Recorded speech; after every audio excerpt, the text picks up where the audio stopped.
Welcome. I am glad you are here. Find a comfortable seat if you can, or stand quietly at your stove, wherever you are listening. Let your hands rest, soften your jaw, and take one gentle breath in and out. Today, we turn a very ordinary place, the kitchen, into a place of practice. If you are sensitive to smells, memories, or food triggers, that is honored here. You may pause this episode, move to a quieter space, or simply listen with your eyes closed. There is no requirement to do any physical cooking now. Let us begin slowly together. Why the kitchen? Because cooking touches our bodies, our families, and the rhythms of life. In many Cambodian homes, there is a modest bustle. Rice steaming, a parent preparing a small pot, children waiting at the table, and that simple labor holds love, responsibility, worry, and care. When done with attention, that same labor can be a steady practice of presence. In the Buddhist teaching, right intention and right action are not separate from daily life.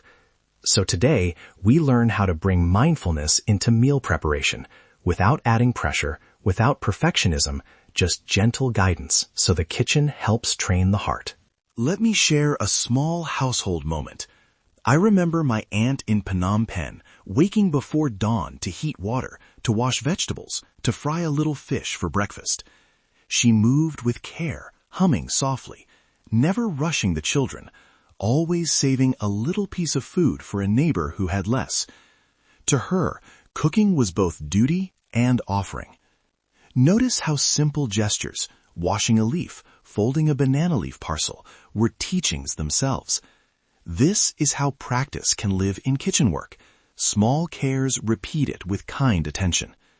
Listen closely to this memory and allow it to show how ordinary acts contain the path. Gateway 1. Set an intention before you begin. A tiny sentence is enough. You might say aloud or silently, "May this food nourish and heal," or "I cook with care for those who will eat." Choose a humble aim. Nourish, heal, bless, or simply to reduce waste. Keep planning simple. Check for allergies, organize one counter, and decide one small change that will make tonight easier. Right intention does not mean grand vows. It means remembering why we cook: to ease hunger, to care for a family, to practice generosity. Before you chop a single onion, pause and set this tiny aim. Gateway 2.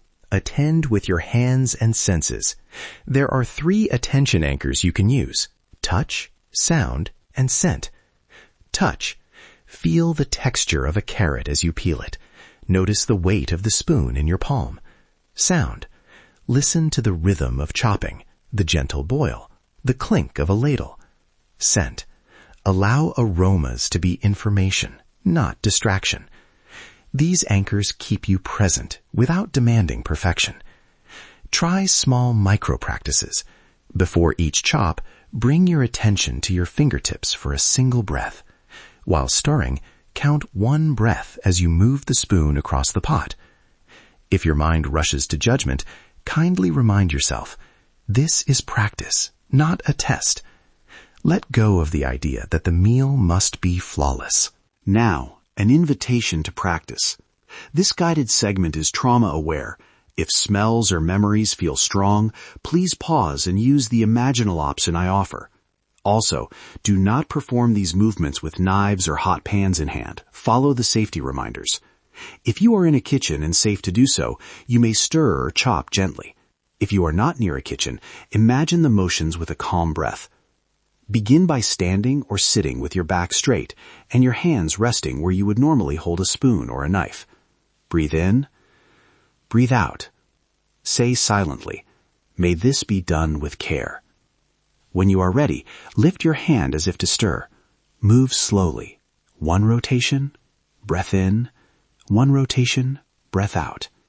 Notice the weight of your hand. If you are chopping, imagine the small rhythm. Lift, soft placement, breath.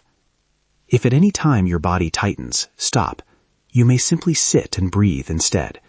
This practice will continue for a few minutes.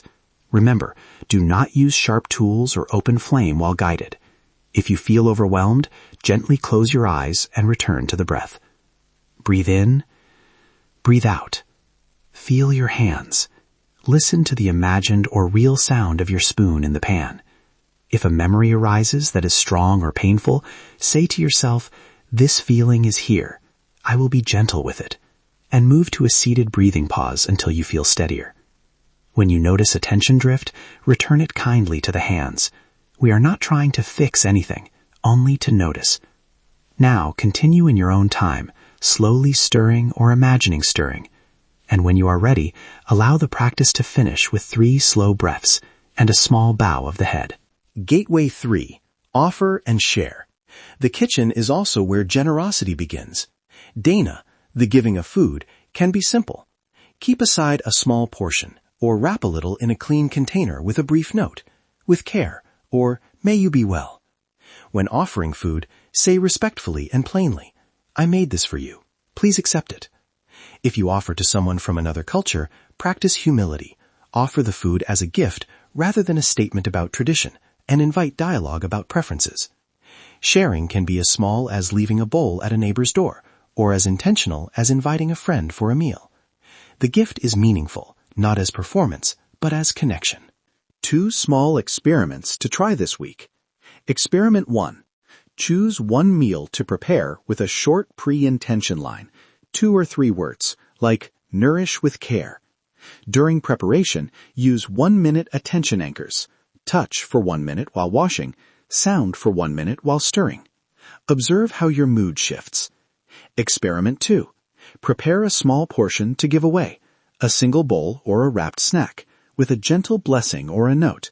Notice the other's response, and also notice how the act of giving affects you.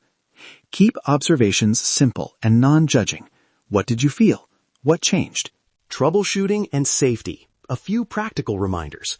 If anyone who will eat has food allergies or dietary needs, check first. This is a practice of care. Always keep a stable cutting surface, use appropriate tools, and turn off flame before stepping away. If family members expect certain recipes and that causes conflict, speak plainly and kindly about one small change you can try together. Practice includes messy relationships too. If you are ever unsure about food safety, temperature, storage, or signs of spoilage, seek practical guidance or local health resources. These practical steps are part of compassionate action. A short blessing before we go. May the meals you prepare nourish body and mind. May your hands move with kindness. May those who receive your food be met with care. If this teaching was helpful, consider sharing it with someone who cooks for others, or subscribe to Sal Sothia so you can receive more grounded Dharma in everyday life. Thank you for practicing with me today. May you be well. May you be peaceful. May you be free from suffering. Thank you. Walk the path with us and return to the breath when you need steadying. Practice with intention and find peace within.